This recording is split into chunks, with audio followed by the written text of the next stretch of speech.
Hi guys, welcome to a brand new session of current affairs. आज की तारीख है 19 नवंबर 2021। हमारे दो चैनल्स हैं, पिनेकुलर फ्रंटियर आईएएस, और अगर अभी तक आपने इन चैनल्स को सब्सक्राइब नहीं किया है तो सब्सक्राइब करना बिल्कुल ना भूलिएगा। साथ ही साथ इस बेल आइकन को जरूर प्रेस करना है ताकि हमारी आने वाली हर वीडियो की नोटिफिकेशन आपको मिल सके।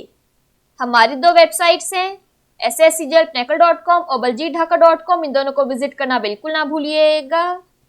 और ये सेशन दोनों चैनल्स पर सुबह 4 बजे अवेलेबल हो जाता है।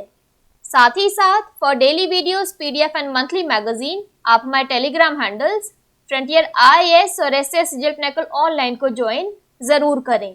स्टार्ट करेंगे प्रीवियस क्विज के साथ। मैंने आपसे पहला क्वेश्चन पूछा था कि सर प्रताप सिंह कप का संबंध किस खेल से है, तो इसका सही जवाब था पोलो। और दूसरा क्वेश्चन पूछा था कि किस राज्य के पोचमपल्ली गांव को UNWTO द्वारा सर्वश्रेष्ठ पर्यटन गांव में से एक के रूप में चुना गया है, तो इसका सही जवाब था तेलंगाना। स्टार्ट करेंगे फर्स्ट क्वेश्चन। देखो आज के सेशन का, राष्ट्रपति रामनाथ कोविंद ने किस राज्य के सुई गांव से आदर्श ग्राम योजना की शुरुआत की है, तो इसका सही जवाब है ऑप्शन नंबर बी, हरियाणा। यहाँ डिटेल्स चेक कर लेते हैं। तो राष्ट्रपति रामनाथ कोविंद ने हरियाणा के भिवानी जिले के सुई गांव में पहुंचकर आदर्श ग्राम योजना की शुरुआत की। उन्होंने स्वयं प्रेरित आदर्श ग्राम योजना के तहत विकसित भिवानी में सुई एक मॉडल गांव के उद्घाटन समारोह की अध्यक्षता की। नई झील, पार्क, सभागार, पुस्तकालय, सड़कें, गलियां और सरकारी स्कूल के साथ सुई गांव को आधुनिक रूप मिला है। सुई गांव और आसपास के क्षेत्र में एक ब्लॉक एक उत्पाद योजना के तहत 50 एकड़ में छोटे उद्योगों का एक समूह बनाया जाएगा, जिससे रोजगार के नए अवसर पैदा होंगे। यहाँ पर एक क्विक रिवीजन की बात करें तो भारत का पहला मत्स्य पालन व्यवसाय इंक्यूबेटर किस राज्य में शुरू हुआ, तो इसका सही जवाब था हरियाणा। बात करें यहाँ पर हरियाणा की तो इसके डैम्स और रिवर्स में आता है Kaushalya dam Kaushalya, Anangpur dam near Surajkund. National parks में आता है Sultanpur national park, Kalesar national park. Haryana की कैपिटल है चंडीगढ़, गवर्नर है बंडारू दत्तात्रेय, चीफ मिनिस्टर है मनोहर लाल खट्टर। नेक्स्ट क्वेश्चन देखो, राष्ट्रीय प्राकृतिक चिकित्सा दिवस कब मनाया जाता है, तो इसका सही जवाब ऑप्शन नंबर बी, 18 नवंबर। तो भारत में हर साल 18 नवंबर को राष्ट्रीय प्राकृतिक चिकित्सा दिवस मनाया जाता है। इसका उद्देश्य औषधि रहित चिकित्सा पद्धति के माध्यम से सकारात्मक मानसिक और शारीरिक स्वास्थ्य को बढ़ावा देना, जिसे प्राकृतिक चिकित्सा कहा जाता है। आयुष मंत्रालय आयुर्वेद, योग और प्राकृतिक चिकित्सा, यूनानी, सिद्ध और होम्योपैथी भारत सरकार द्वारा 18 नवंबर 2018 को यह दिवस घोषित किया गया था। नेक्स्ट क्वेश्चन देखो, वैश्विक रिश्वत जोखिम सूचकांक 2021 में भारत का रैंक क्या है, तो इसका सही जवाब ऑप्शन नंबर बी, 82। तो वैश्विक रिश्वत जोखिम सूचकांक में भारत 2021 में 82वें स्थान पर खिसक गया है, जो पिछले साल के 77वें स्थान से 5 स्थान नीचे है। सूची को ट्रेस द्वारा जारी किया गया है, जो एक रिश्वत विरोधी मानक सेटिंग संगठन है, जो 194 देशों क्षेत्रों में व्यापार रिश्वतखोरी जोखिम को मापता है। उत्तर यानी नॉर्थ कोरिया, तुर्कमेनिस्तान, वेनेजुएला और इरिट्रिया सूची में शीर्ष पर है। डेनमार्क, नॉर्वे, फिनलैंड, स्वीडन और न्यूजीलैंड का रैंक सबसे नीचे है। नेक्स्ट क्वेश्चन देखो, the disrupter how Vishwanath Pratap Singh shook India नामक पुस्तक किसने लिखी है, तो इसका सही जवाब option number D, Debashish Mukherjee. The disrupter how Vishwanath Pratap Singh shook India पुस्तक देबाशीष मुखर्जी द्वारा लिखी गई थी।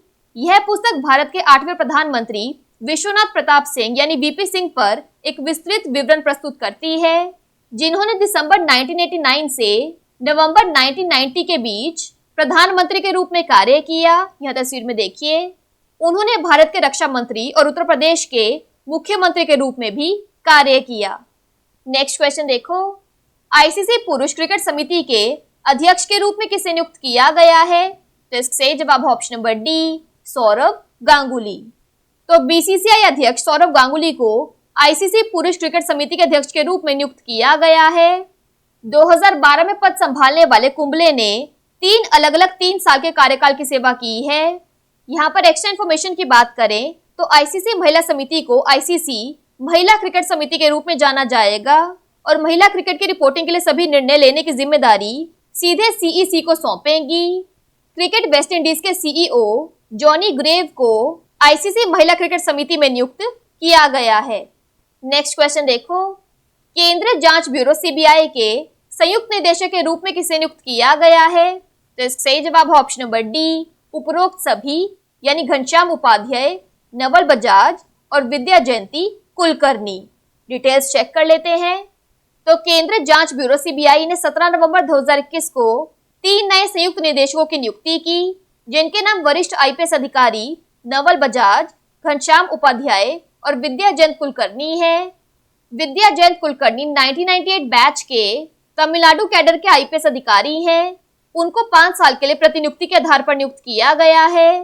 घनश्याम उपाध्याय 1999 बैच के ओडिशा कैडर के आईपीएस अधिकारी हैं। उनको 29 जून 2026 तक कार्यकाल के लिए नियुक्त किया गया है। नवल बजाज महाराष्ट्र कैडर के 1995 बैच के आईपीएस अधिकारी हैं। उनको 6 जून 2026 तक नियुक्त किया गया है। सीबीआई के निदेशक हैं सुबोध कुमार जायसवाल। यहाँ पर एक्स्ट्रा इन्फॉर्मेशन की बात करें तो राष्ट्रपति ने ईडी निदेशक संजय कुमार मिश्रा के कार्यकाल को 1 और वर्ष के लिए 18 नवंबर 2022 तक बढ़ा दिया है। नेक्स्ट क्वेश्चन देखो, भारत को किस अवधि के लिए यूनेस्को के कार्यकारी बोर्ड में फिर से चुना गया है? तो इसका सही जवाब है ऑप्शन नंबर बी, 2021 से 25। तो भारत ने 2021-25 के कार्यकाल के लिए संयुक्त राष्ट्र के सांस्कृतिक और शिक्षा संगठन के कार्यकारी बोर्ड के लिए फिर से चुनाव जीता। भारत 2021-25 के कार्यकाल के लिए 164 मतों के साथ फिर से निर्वाचित हुआ। कार्यकारी बोर्ड के सदस्यों का चुनाव 17 नवंबर 2021 को हुआ था। ग्रुप 4 में Asian and Pacific states, Japan, Philippines, Vietnam, cook islands और चीन को भी चुना गया। नेक्स्ट क्वेश्चन देखो, किस राज्य सरकार ने मिशन स्कूल ऑफ एक्सीलेंस परियोजना के लिए कैम्ब्रिज के साथ समझौता ज्ञापन पर हस्ताक्षर किए हैं? तो इसका सही जवाब है ऑप्शन नंबर सी, गुजरात। तो गुजरात शिक्षा विभाग ने स्कूलों में शिक्षा की गुणवत्ता बढ़ाने के लिए कैम्ब्रिज पार्टनरशिप फॉर एजुकेशन के साथ एक समझौता ज्ञापन एमओयू पर हस्ताक्षर किए हैं। यह पाठ्यक्रम, मूल्यांकन, शिक्षण और सीखने के संसाधनों और शिक्षक प्रशिक्षण यानी टीचर ट्रेनिंग के विकास पर सहयोग को सक्षम करेगा। शिक्षा के लिए कैम्ब्रिज भागीदारी कैम्ब्रिज विश्वविद्यालय के प्रकाशन और मूल्यांकन व्यवसायों और विभागों से विशेषज्ञता लाती है। इसका उद्देश्य द्विभाषी माध्यम से कक्षा 6 से 12 के लिए 21वीं सदी के अंतर्राष्ट्रीय शिक्षा मानकों के साथ बेंचमार्क पाठ्यक्रम में उत्कृष्टता लाना है। बात करें यहाँ पर गुजरात की, तो इसके वर्ल्ड हेरिटेज साइट्स में आता है रानी की Vav, Champaner Pavagadh archaeological park. National parks में आता है Gir national park, blackbuck national park और मेराइन नेशनल पार्क। गुजरात की कैपिटल है गांधीनगर, लार्जेस्ट सिटी है अहमदाबाद, गवर्नर है Acharya Devvrat, chief minister Bhupendra Patel. Next question देखो, सरकार ने पूरे देश में विशिष्ट भूमि पार्सल पहचान संख्या यूएल पिन प्रदान करने की प्रक्रिया को कब तक पूरा करने का लक्ष्य रखा है? तो इसका सही जवाब है option number A, March 2022। Details देख लो यहाँ पर। तो केंद्रीय ग्रामीण विकास और पंचायती राज मंत्री गिरिराज सिंह ने इंडिया हैबिटेट सेंटर में भूमि संवाद, डिजिटल इंडिया भूमि रिकॉर्ड आधुनिकीकरण कार्यक्रम DILRMP पर एक राष्ट्रीय कार्यशाला का उद्घाटन किया। इसकी इंग्लिश में फुल फॉर्म यहाँ चेक कर सकते हैं। इसमें एक यूनिक आईडी यूएल पिन तैयार की जाती है और भूखंडों को सौंपी जाती है। अब तक इसे 13 राज्यों में लागू किया जा चुका है। विभाग ने इसे वित्तीय वर्ष मार्च 2022 के अंत तक पूरे देश में भूमि पार्सल को विशिष्ट आइडिया आवंटित करने की प्रक्रिया को पूरा करने का निर्णय लिया है। लास्ट क्वेश्चन देखो इस सेशन के लिए, केंद्रीय मंत्रिमंडल ने कितने राज्यों के 44 आकांक्षी जिलों के अछूते गांवों में 4G मोबाइल सेवाएं प्रदान करने को मंजूरी दी है? तो इसका सही जवाब है ऑप्शन नंबर बी, 5। तो केंद्रीय मंत्रिमंडल ने आंध्र प्रदेश, छत्तीसगढ़, झारखंड, महाराष्ट्र और ओडिशा के 44 आकांक्षी जिलों के 7,000 से अधिक गांवों में 4G मोबाइल सेवा प्रदान करने को मंजूरी दे दी है। इन राज्यों में वाम उग्रवाद प्रभावित इलाकों में मोबाइल टावर लगाए जाएंगे। इस कार्य में लगभग 6,466 करोड़ रुपए का खर्च आएगा। इन गांवों में 4G मोबाइल सेवा खुली प्रतिस्पर्धी नीलामी प्रक्रिया के माध्यम से आवंटित की जाएगी। मोबाइल सेवा पहुंचने से डिजिटल संपर्क बढ़ेगा, सीखने और जानकारी प्राप्त करने में सुविधा होगी। बात कर लेते हैं आज के सेशन के क्विक समरी की। तो राष्ट्रपति रामनाथ कोविंद ने हरियाणा के सुई विलेज में आदर्श ग्राम योजना इनिशिएट की। नेशनल नेचुरोपैथी डे 18 नवंबर को मनाया जाता है। ग्लोबल ब्राइबरी रिस्क इंडेक्स 2021 में इंडिया का रैंक है 82। The disrupter, how Vishwanath Pratap Singh shook India book Debashish Mukherjee ने लिखी है। आईसीसी मेंस क्रिकेट कमेटी के चेयरमैन बने हैं सौरव गांगुली। सीबीआई के जॉइंट डायरेक्टर बने हैं नवल बजाज, घनश्याम उपाध्याय और विद्या जयंत कुलकर्णी। इंडिया को 2021-25 के लिए यूनेस्को एग्जीक्यूटिव बोर्ड में री-इलेक्ट किया गया है। गुजरात ने मिशन स्कूल्स ऑफ एक्सीलेंस के लिए कैम्ब्रिज के साथ एमओयू साइन किया है। सरकार ने यूएल पिन के प्रोसेस को कंप्लीट करने का टारगेट मार्च 2022 रखा है।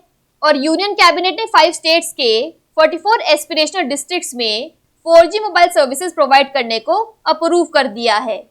बात कर लेते हैं आज के सेशन के क्विज फॉर द डे की। आपका पहला क्वेश्चन है, राष्ट्रीय प्राकृतिक चिकित्सा दिवस कब मनाया जाता है? और आपका दूसरा क्वेश्चन है, वैश्विक रिश्वत जोखिम सूचकांक 2021 में भारत का रैंक क्या है?